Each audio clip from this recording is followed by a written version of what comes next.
सर्वमंगल मांगल्ये शिवे सर्वार्थ साधिके शरण्ये त्र्यंबके गौरी नारायणे नमोस्तुते। भगवती काली को ही नील रूपा होने के कारण तारा भी कहा जाता है। वचनांतर से तारा नाम का रहस्य यह भी है कि ये सर्वदा मोक्ष देने वाली, तारने वाली हैं, इसलिए इन्हें तारा कहा जाता है। महाविद्याओं में ये द्वितीय स्थान पर परिगणित है। अनायास ही वाक सिद्धि प्रदान करने में समर्थ हैं, इसलिए इन्हें नील सरस्वती भी कहते हैं। भयंकर विपत्तियों से भक्तों की रक्षा करती हैं, इसलिए उग्र तारा है।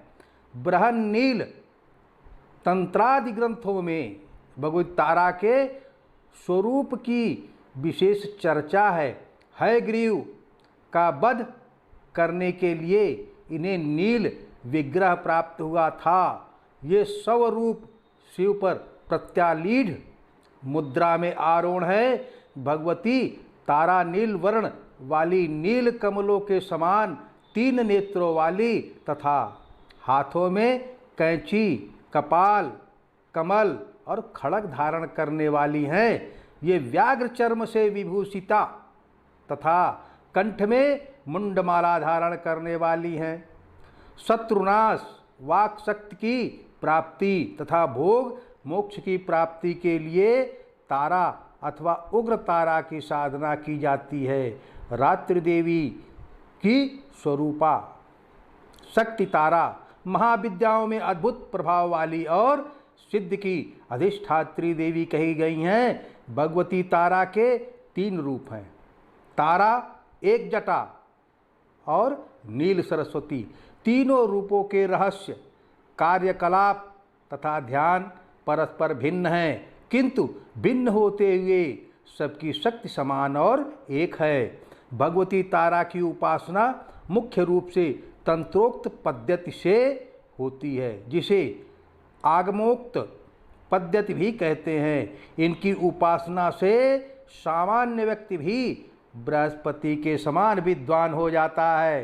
भारत में सर्वप्रथम महर्षि वशिष्ठ ने तारा की आराधना की थी, इसलिए तारा को वशिष्ठा राधिता तारा भी कहा जाता है। वशिष्ठ ने पहले भगवती तारा की आराधना वैदिक रीत से करनी प्रारंभ की। जो सफल ना हो सकी, उन्हें अदृश्य शक्ति से संकेत मिला कि वे तांत्रिक पद्धति के द्वारा, जिसे चिनाचारा कहा जाता है, उपासना करें। जब वशिष्ठ ने तांत्रिक पद्धति का आश्रय लिया, तब उन्हें सिद्धि प्राप्त हुई। यह कथा आचार तंत्र में वशिष्ठ मुनि की आराधना का उपाख्यान में वर्णित है। इससे यह सिद्ध होता है कि पहले चीन, तिब्बत, लद्दाख आदि में तारा की उपासना प्रचलित थी। तारा का प्रादुर्भाव मेरु पर्वत के पश्चिम भाग में चोलना नाम की नदी के या चोलत सरोवर के तट पर हुआ था। जैसा कि स्वतंत्र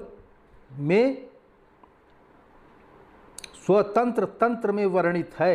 मेरोः पश्चिम कुलेनु चोत्रताख्यो ह्रदो महान तत्र यज्ञे स्वयं तारा देवी नील सरस्वती। महाकाल संहिता के काम कलाखंड में तारा रहस्य वर्णित है, जिसमें तारा रात्रि में तारा की उपासना का विशेष महत्व है। चैत्र शुक्ल नवमी की रात्रि तारा रात्रि कहलाती है। चैत्रे मासीन नवम्यां तु शुक्ल पक्षे तु भूतले क्रोध रात्रिर्महेशानी तारा रूपा भविष्यति। बिहार के सहरसा जिले में प्रसिद्ध महिषी ग्राम में उग्र तारा का सिद्ध पीठ विद्यमान है। वहाँ तारा, एक जटा तथा नील सरस्वती की तीनों मूर्तियाँ एक साथ हैं। मध्य में बड़ी मूर्ति तथा दोनों तरफ छोटी मूर्तियां हैं। कहा जाता है कि महर्षि वशिष्ठ ने यही तारा की उपासना करके सिद्धि प्राप्त की थी।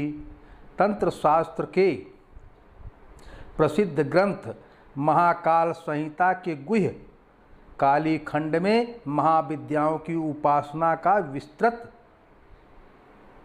वर्णन है। उसके अनुसार तारा का रहस्य अत्यंत चमत्कारजनक है। तारा की आराधना के लिए शास्त्रों में कई एक मंत्र मिलते हैं। जैसे पहला मंत्र है ह्रीं स्त्रीं हुं फट स्वाहा। इसी तरह से एक और दूसरा मंत्र है ओम ह्रीं स्त्रीं हुं फट। और इसी तरह से एक तीसरा मंत्र है श्रीं ह्रीं स्त्रीं हुं फट। स्त्री शब्द जैसे आया है, सा का मतलब होता है दुर्गोत्तारण, ता का मतलब होता है तारक, रा का मतलब होता है मुक्ति, ई महामाया, नाद विश्व माता एवं बिंदु दुखहरण। तारणी विश्व माता भगवती महामाया मेरे दुखों को दूर करें। अतः स्त्री शब्द का मतलब बहुत बड़ा जीवन में होता है, मतलब कि स्त्री तारिणी है।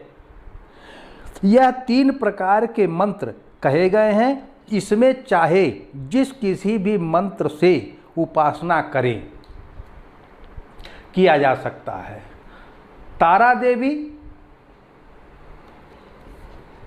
का मंत्र उपासक वाक सिद्धि और तारणी मतलब तारने के लिए है। और सफलताएं तंत्र शास्त्र में कोई भी आपको कष्ट नहीं दे सकता है। अगर आपको हमारा ये वीडियो अच्छा लगा तो आप हमारे इस चैनल को सब्सक्राइब करें, लाइक करें।